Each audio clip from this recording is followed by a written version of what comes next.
Usually, the World Economic Forum in Davos is the quietest week of the year. Just billionaires whispering in snowy conference rooms. But not this year.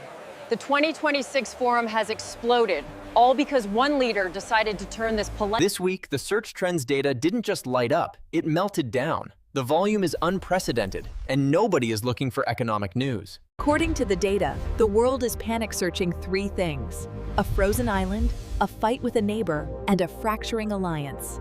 Let's break down exactly what these trends mean for your money and global stability, because the world is bracing for a shift. By far, the #1 driver of search traffic this week is a rerun of a greatest hit, Greenland. But now, the context is serious. Reports indicate the U.S. isn't just floating the idea of buying the territory, they are pushing it as a non-negotiable security necessity. The purchase is being framed as essential real estate to block rival nations from expanding into the Arctic Circle. Why is this trending? Because the rhetoric has escalated. We are seeing massive search spikes as people realize this isn't a joke anymore. There are legitimate fears of economic consequences against allies who stand in the way, causing a diplomatic crisis. Investors are nervously searching for trade war, worried that a disagreement over an island could trigger tariffs that hit the wider economy. This is about strategic control. The U.S. already has a presence there, but full ownership changes the balance of power forever. That is the first disruption. But the second trend spike comes from much closer to home, involving the neighbor to the north. If Greenland wasn't enough, we have a major feud with Canada.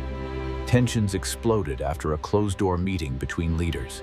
Reports say the president told the Canadian PM point blank, "Canada lives because of the United States." That quote went viral instantly. Search traffic in Toronto and Montreal is through the roof. The trend here isn't just about an insult, it's about economic fear. People are actively searching for new tariffs 2026. There is a widespread belief that the trade relationship is about to collapse. Markets hate uncertainty.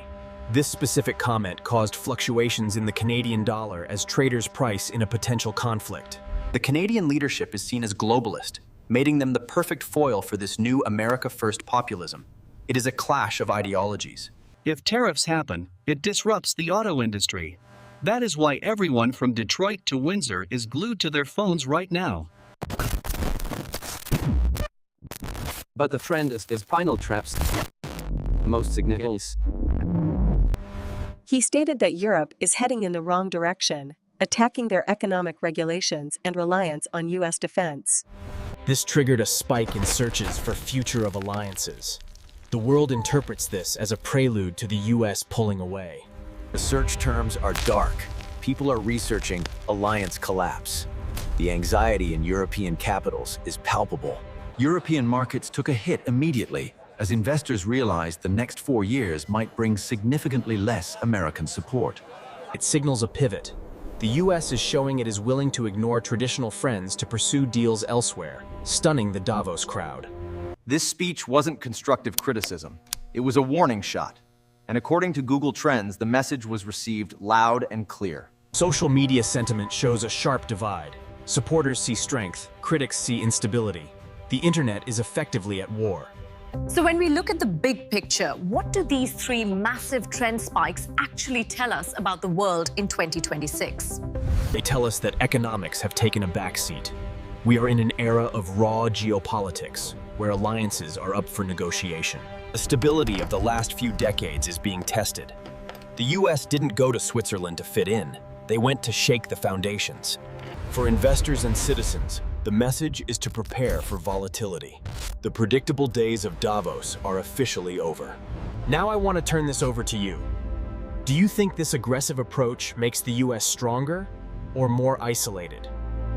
Is buying Greenland a genius move or a diplomatic nightmare? Let me know your honest thoughts in the comments below.